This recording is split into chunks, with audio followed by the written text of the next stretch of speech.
Hey YouTube, doing a video about firearms and if you ever accidentally or unfortunately find yourself into a situation where you actually have to use your firearm that you're carrying to protect yourself. You hear people who don't really understand firearms, self-defense, things of that nature say, oh, well, I would just shoot them in the leg. I would just shoot to wound them. And the people who aren't firearms people would say, well, why don't you just shoot them in the leg? Why do you have to shoot them in the chest where they could die? There's some multiple reasons to that. The first reason is when you pull that firearm, it should be a life or death situation where you are defending your life. The other reason, or another reason, is you're firing to stop the threat. If someone's shot in the leg, they can still shoot at you. So the threat may not be over with at that point.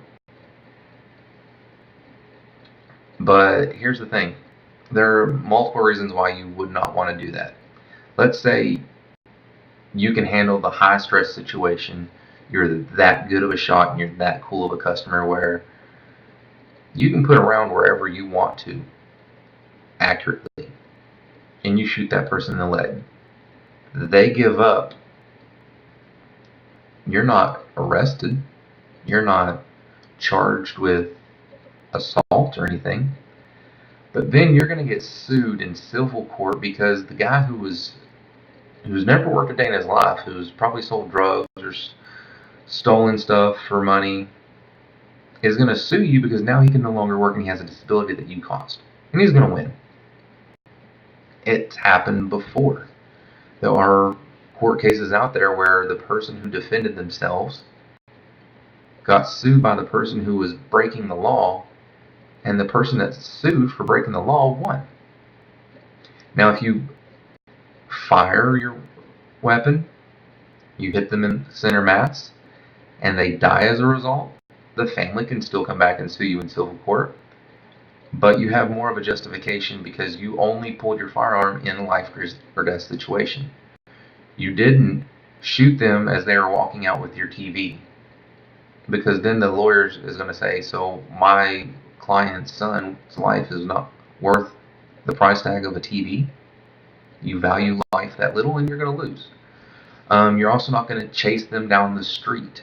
Once they've exited your property, you're going to get a good description of them, give it to the police officer that comes to your house because you've called 911, and you're going to say, he fled, he went right, he looks like this, and they're going to do what they can to go catch the bad guy, but your life is no longer in danger, so you didn't need to chase them down the street and shoot them. At that point, you are a murderer and you go to jail. If you shoot them in the leg, then they are going to sue you for assault. You're going to get arrested for assault. So now you're paying for his disability with whatever financial means you have, and you're also going to jail. It's happened before. Here's the other side of it. In most situations, the people who are having to use their firearm to defend themselves are not experts at high pressure situation firearm use. They're not, military operators who train on a daily basis, who've already been in firefights before.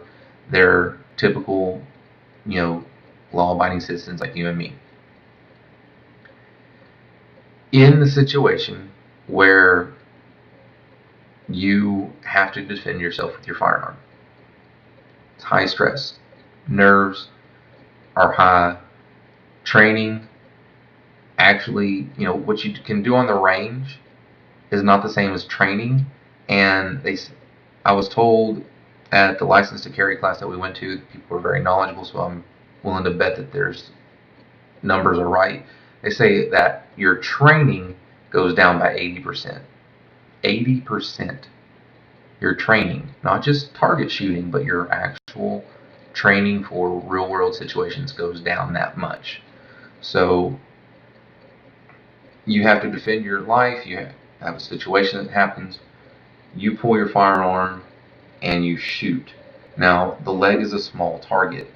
On your best day, maybe you can hit it on the range, a certain distance away, with perfect conditions. This is not that situation.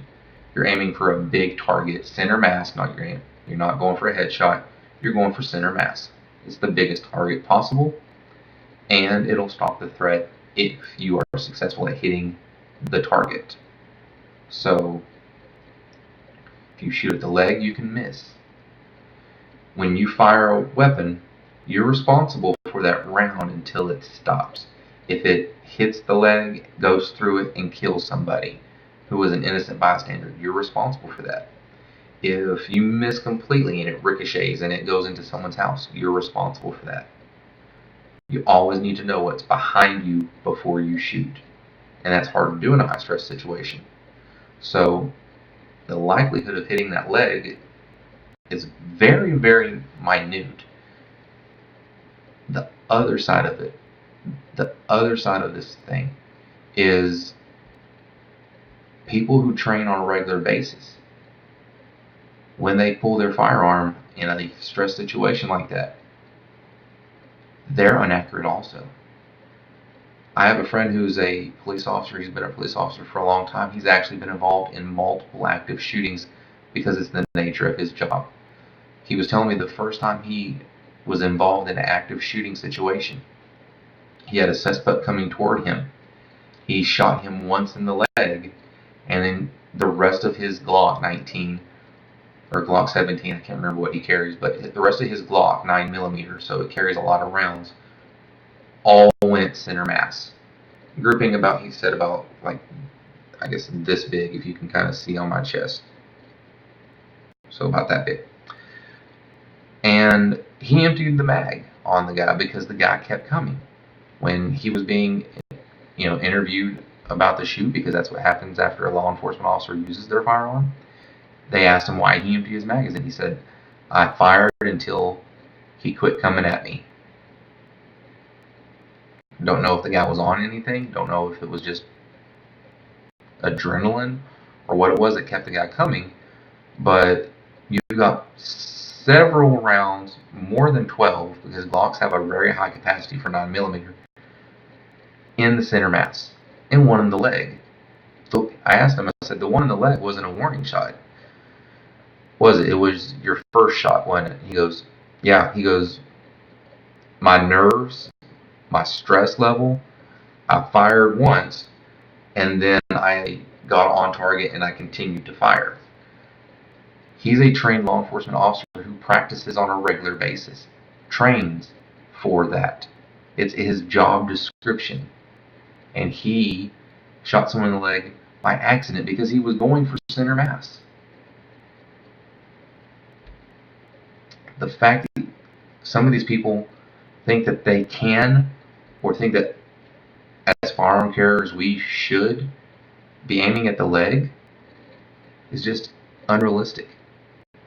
I was talking to a coworker of mine a couple of years ago who said, yeah, I think I'm going to get my first firearm for protection. I said, that's great. Are you familiar with firearms? Talked about how if you're not very familiar with firearms, you may want to start out with something easy like a snub-nosed revolver that has no hammer, because it's always going to go bang when you pull the trigger unless you've got bad ammo.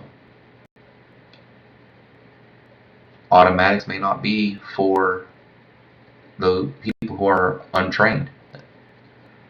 Once they make the dedication that, hey, I'm going to get proficient with this, yeah, go to the semi-automatic. It holds more ammo most of the time. But I said, but before you do that, you have to know in your mind that if the situation comes to it, I will do what's necessary to defend myself, people I care about. Because if you pull the firearm without the intention of using it the way it's supposed to be used, two things can happen. You'll hesitate and die, is the worst case scenario. Or you'll miss because you're aiming at the leg. And then you could accidentally hurt somebody else. Now, how can you hesitate and die? You pull a firearm, you don't pull the trigger fast enough, they have a firearm, they pull theirs out, and they're willing to kill you. The other thing that could happen is maybe they weren't going to use a weapon. Maybe they had a knife. You pull your weapon out and you hesitate, you pull it out to scare them, they're going to take it away from you and use it on you. You never pull that firearm unless it's life or death and you're willing to make sure that you're the one who gets to keep their life. That's why we don't aim for the leg. And before you carry, that's what you're going to have to come to terms with. So, thanks for watching. Leave the comment down below, hit the like button over here, and subscribe to the channel. I'd sure appreciate it. This has been Red Dirt Outdoors.